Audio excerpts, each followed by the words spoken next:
शामिल कंदासीं इरसा जे हवाले सां त वफ़ाक़ सिंध ऐं पंजाब पारां सिंध जे 3 बैराजनि ते टेलीमेट्री सिस्टम लॻाइण ते इत्मिनान जो इज़हार कयो आहे। सभिनी धुरियुनि रज़ामंदी ज़ाहिर कई आहे त हाणे पाणीअ जा हक़ीक़ी अंग अखर साम्हूं ईंदा। कंहिं ते बि पाणी चोरी करण या पाणी वधीक खणण जो इल्ज़ाम लॻाइण मुमकिन न हूंदो।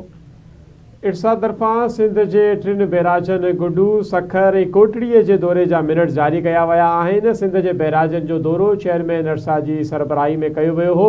अरसा, वापडा, नेस्पाक, 45 इंजीनियर डिवीज़न जा नुमाइंदा, पंजाब ऐं सिंध जा फोकल पर्सन्स इन दौरे में शामिल हुआ।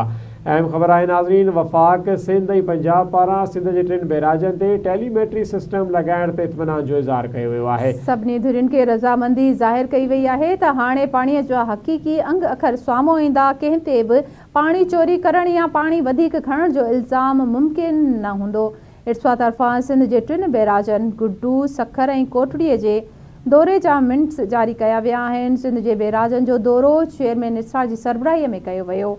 इरसा, वापडा, नेस्पा ऐं 45 इंजीनियर डिवीज़न जा नुमाइंदा इन में शामिल हुआ। इन हवाले सां वधीक तफ़सीलात ॼाणूं था पंहिंजे रिपोर्टर शहज़ाद जलवाणी खां। जी शहज़ाद, ॿुधाइजो छा तफ़सीलात आहिनि इन बाबति?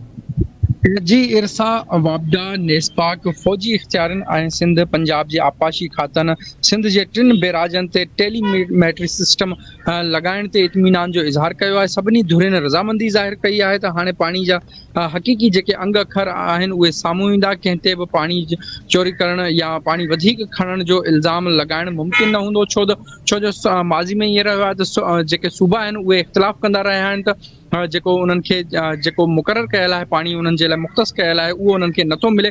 उन जे करे इन टेलीमेट्री सिस्टम लॻाइण जो फ़ैसिलो कयो वियो हो। उन ते जेको अमल दरामद हली रहियो आहे। चेयरमैन इरसा जी अॻवानी में स्टेक होल्डर्स तरफ़ां सिंध जे 3 बैराजनि गुडू, सखर ऐं कोटड़ी जे दौरे जा जेको दौरो थियो उन जा मिनट्स जारी कया विया आहिनि। सिंध जे बैराजनि जो ही दौरो चेयरमैन इरसा जी सरबराही में कयो वियो हो। तक़रीबन 45 इंजीनियर्स ऐं डिवीज़न जा नुमाइंदा ऐं पंजाब ऐं सिंध जा फोकल पर्सन्स शरीक थिया। इरसा ऐं वापडा जा पिण इन में जेके फोकल पर्सन उहे शरीक थिया आहिनि।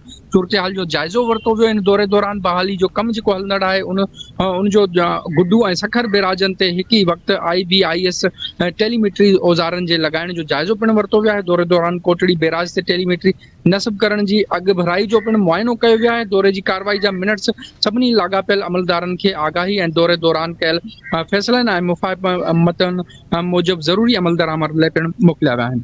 जी, वॾी महिरबानी अव्हां जी शहज़ाद जलवाणी असांखे इरसा जे हवाले सां अपडेट करे रहियो हो।